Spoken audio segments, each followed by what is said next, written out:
I'm Malcolm Van Delst, and this is an excerpt from Do the Wrong Thing, a book series or extra long novel that opens with a woman describing her suicide attempt as ordinary, like brushing my teeth. In an attempt to answer the question, why did I do it? She tells her life story. We are about a third through book 4, whose working title is Eyes of Different Colors. Thanks for having patience with the repeating material as I work through a new order for this section of the book. I guess I should take that out because none of you have heard this stuff before, except for Wykin. Maybe I should leave it in. Last week, Ava sealed the deal on her outlaw motorcycle jacket and compared notes on sex with Jason with Emily. Now I have combined the Jason and leather jacket chapter with the rabbit warren one to take the emphasis off the Jason saga. I'm hoping that'll be enough to address the issues of like, oh, it just seemed to end fast. I also moved the scene about showing Ava's art at Knird Doof elsewhere. This will be the next chapter, and the chapter is called, can't think of a name for this chapter, but the previous one was getting long, so I'm adding a new chapter here. Check this out, I say, holding up a picture for Emily to see. She sits across from me in the cafe. Sometimes we do this, take our music and fashion magazines to a cafe, drink, and read for a few hours. I can't tell if the person in the picture I'm showing Emily is a boy or a girl. Whatever they are, they're beautiful. Or handsome. They have the coolest hair, long, white, and separated into tubes about the thickness of a finger, dense tubes, more like sausages, from the scalp all the way to the bottom. Tall and thin, they pick their way gracefully through a natural setting, mountain in the background, beach to the right. Some music festival attendee captured in Emily's New Musical Express, a magazine I usually find too mainstream. Emily doesn't know what this hairstyle is called. I asked the waitress. She doesn't know either. Dinner shift, the Pioneer, almost dark outside. I smile as I approach a table of irregulars. I love these people. An older woman, 2 punkish-looking girls, and a boy my age. They're not extravagant tippers, a solid 10%. One of the girls is an electrician and the other a plumber. They're socialists. I know this because they bring in pamphlets and literature that they sometimes read while they eat. Anyway, the older woman smiles. Actually, they all smile and try not to stare. I'm washing it out as soon as I get home, I say. They laugh. My hair is Lego brick red. It's so stiff and dry, it even looks like plastic. Ronald McDonald's evil sister. Emily teases when I get to the back of the restaurant. I smile, but I'm mortified. Emily's friend Macy is an amateur hairdresser. Macy, Emily's best friend, or was before she left for Concord, studies sign language. I don't understand this. If she had a deaf brother or sister or something, I would understand, but apparently there are no deaf people in her family. While she's in school in Concord, she only visits Arbor every month or so. Let Macy do your hair. Emily had said she's really good. Can she make me look like the person in New Musical Express? I'll ask her. In Emily's kitchen, approximately 5 hours before, Macy had backcombed and molded my hair into a cross between dreadlocks, what the hairstyle in New Musical Express is called, according to Macy, and a mohawk.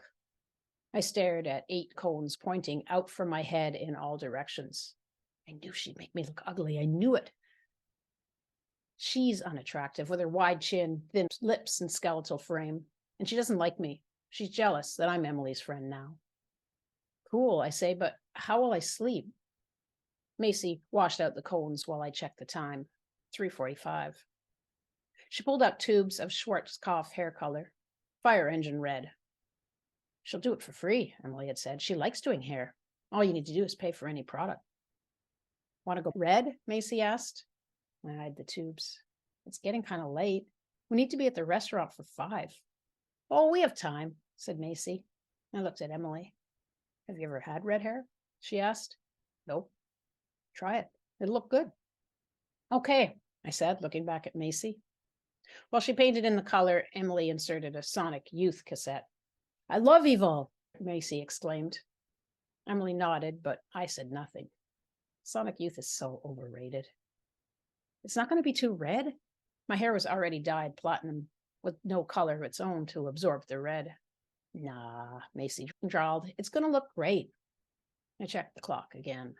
An hour until Emily and I had to be at work. Don't worry, Macy gave me her usual cold smile. She hates me. I know she does.